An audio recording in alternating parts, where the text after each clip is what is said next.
On les compare même à Nemrod, que l'on qualifiait de robuste chasseur devant l'Éternel. Dans un moment, nous verrons justement quelles sont les techniques qu'emploient ces Nemrod dans une chasse qui se déroulait dans la réserve faunique de Matane.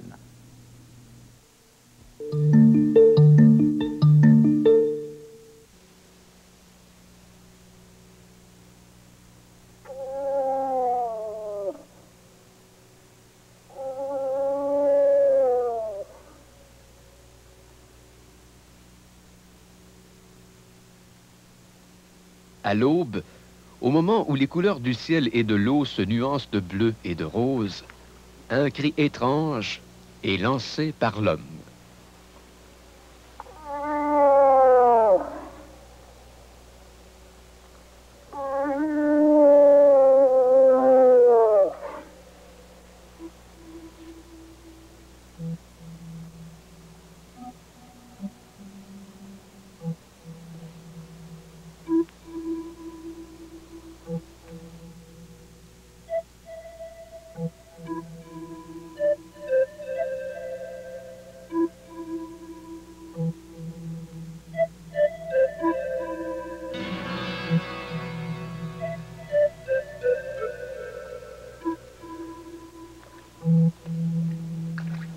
Pour le chasseur, le choix d'un bon territoire détermine, dans plusieurs cas, le degré de succès.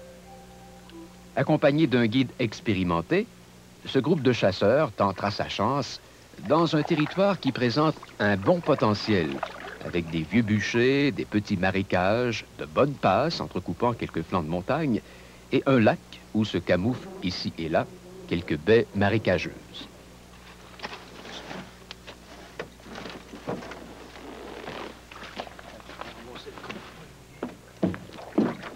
J'ai une boussole, moi aussi, as-tu le degré pour revenir? Ouais, Après les recommandations d'usage, cette première journée de chasse est consacrée à la chasse fine et à l'affût. Une fois le territoire bien défini, chacun se sépare, espérant que la chance lui sourira. Lorsque l'épais tapis de feuilles mortes des sous-bois est détrempé, le chasseur averti pratiquera la chasse fine, sachant qu'il pourra marcher en forêt sans faire trop de bruit. Environ 20% des orignaux abattus chaque année au Québec le sont de cette façon. Ayant patrouillé les sentiers de son territoire sur quelques kilomètres, notre chasseur, accompagné du guide, débouche dans un vieux bûcher. Ici, des pistes fraîches indiquent que les orignaux s'y sont rendus au cours des derniers jours.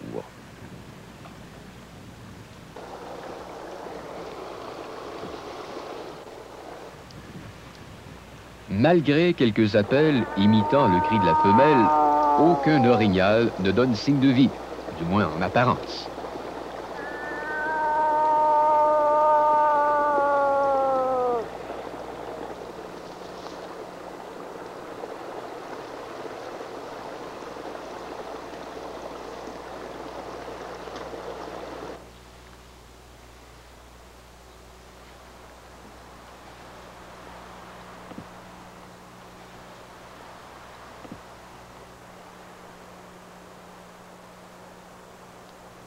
D'autres chasseurs préfèrent laisser le gibier venir à eux, en l'interceptant dans les sentiers qu'il emprunte ou dans les endroits propices où il est venu brouter ou boire. Après une bonne randonnée en forêt, notre chasseur solitaire vient de découvrir un petit marécage. Marécage où convergent plusieurs sentiers d'orignaux. D'ailleurs, à proximité de l'étang, des branches cassées indiquent que ces cervidés sont venus y boire récemment.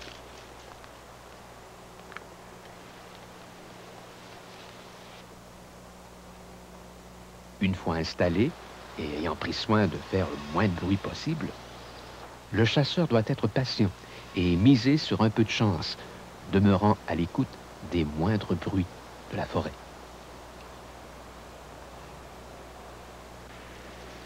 Bon, aujourd'hui, hein, ça n'a pas été...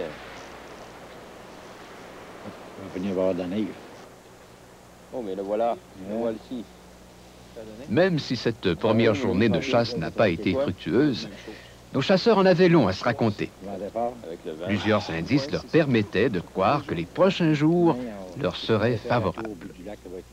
Ici, là?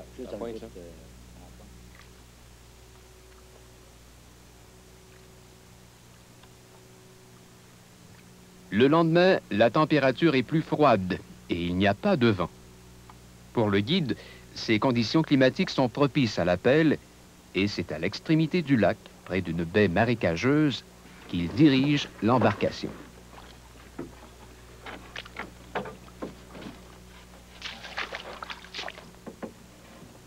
Après s'être installé avec toute la précaution voulue, il commence alors le rituel d'usage. Afin d'éveiller la curiosité de l'animal qui serait dans les alentours, il imite le bruit de l'orignal marchant lentement dans l'eau. Toujours en silence, il poursuit le cérémonial en remplissant d'eau son cornet qu'il laisse lentement s'écouler, imitant ainsi la femelle qui urine. Après les premières étapes de ce rituel, il faut être de nouveau patient et attendre plusieurs minutes avant de commencer l'appel.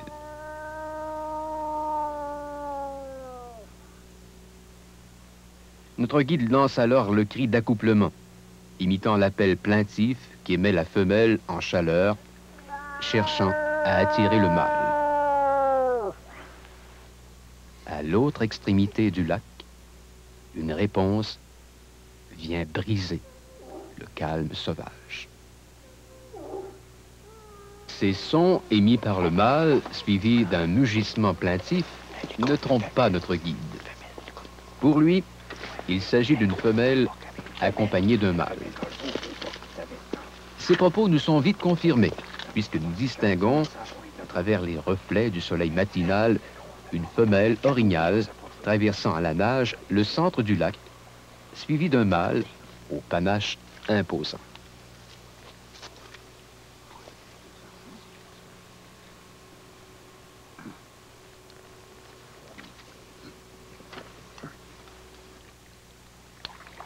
Sans attendre et profitant de cette chance inespérée, les chasseurs dirigent leur embarcation à la poursuite du gibier.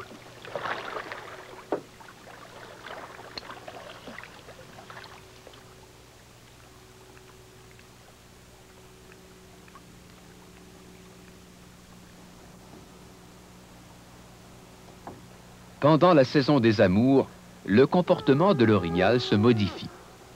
À ce moment, les mâles sont très actifs et se déplacent plus qu'à l'ordinaire à la recherche constante d'une femelle. Il leur faudra plusieurs jours pour courtiser la femelle, dont la période de réceptivité sexuelle est fort brève, ne dépassant pas 48 heures. Le mâle est un amoureux très patient. Il suit la femelle de près, vérifiant le progrès de son ovulation en léchant sa vulve et en reniflant son urine.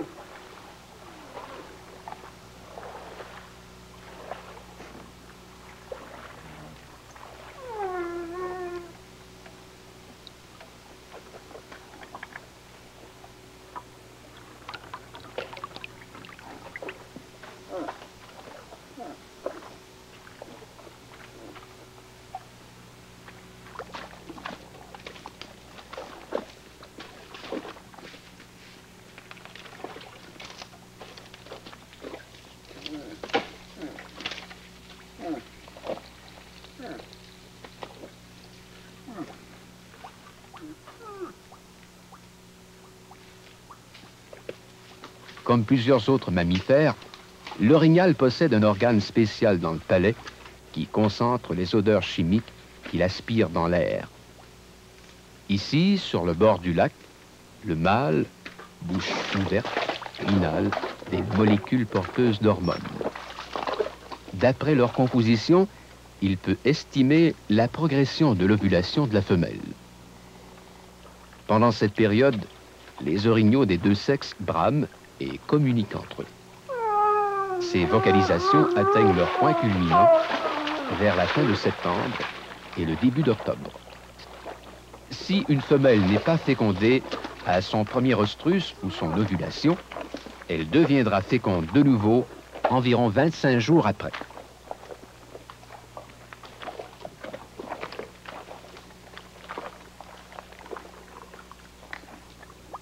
Bien dirigés par leur guide, nos chasseurs arrivent en silence sur la pointe d'une baie.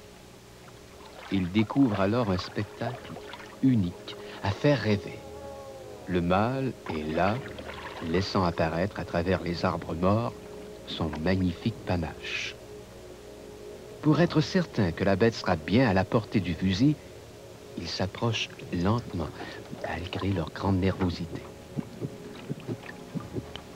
Puis, dans un climat de grande intensité, un bruit puissant retentit.